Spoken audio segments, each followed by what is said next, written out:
Keramet Böyükçül'den de bağlı bir şey var.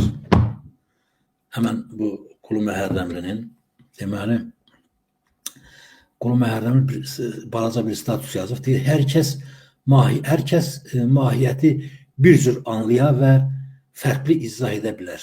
Amma yazıcı Keramet Böyükçüllə çölə qarşı aparılan kampanya, təşkil edilən kollektiv hücumlar kənardan pis görünür. Yəni bilirsiniz də bu nəyə işarədir? Bu Keramet bəy arada bir yəni bu cəbhə ilə bağlı, yəni biraz yumor hissi bunda güclüdür. Bəzən də aralarında olan bu məsələ, məsələn mən bu yaxınlarda Əli Kərimli ilə bunun müsahibəsinə baxdım. Məsələn deyək ki, Əli Kərimli orada güya ki Keramet Böyükçülə uduzmuş kimi göstərilir, amma mən müsahibəsinə qulaq asdım. Əli Kərimli orada çox gözəl danışır və Diyanətin verdiyi, yəni ona qarşı qaldırdığı suallar çox gözəl izah edir və mən inanın, yəni nə oldu bu TikTok'a qoy baxaq görək. Yəni o nöqteyi nəzərdən çox bəyəndim və fikirləşirəm ki, yəni artıq şeydir, yəni bu barədə danışmaq.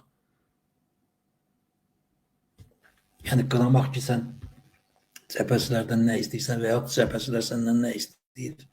Yəni görün biz məsələ sizə bir şey deyim də, indi bu Keramet Böyükçül bir avtobus alıb gəlib, məsələn deyək, Elmlər Akademiyasının qabağında bu kitablarını satır.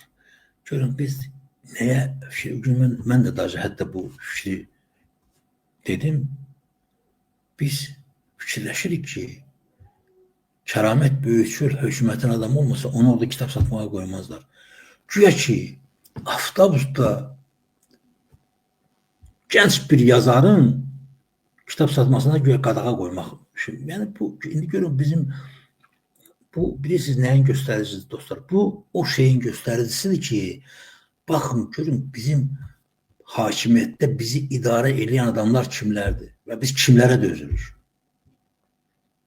Yəni söhbət burada ondan gedir. Mən çox istəyərdim ki, biz bunu dərk edək. Yoxsa deyək ki, Keramet Böyükçül, ay bu qalxıb bir dəstə bu Keramet bəy müdafiə edir, bir dəstə o birisi tərəfi müdafiə edir və tərəfləri qızışdırmağa çalışırlar. Yəni bundan əgər kimsə nəsə qazanırsa, bunu bıraxmaq şeydir. Bizim bu saat ən böyük qazancımız bu hakimiyyətdən yaxa qurtarmağımızdır.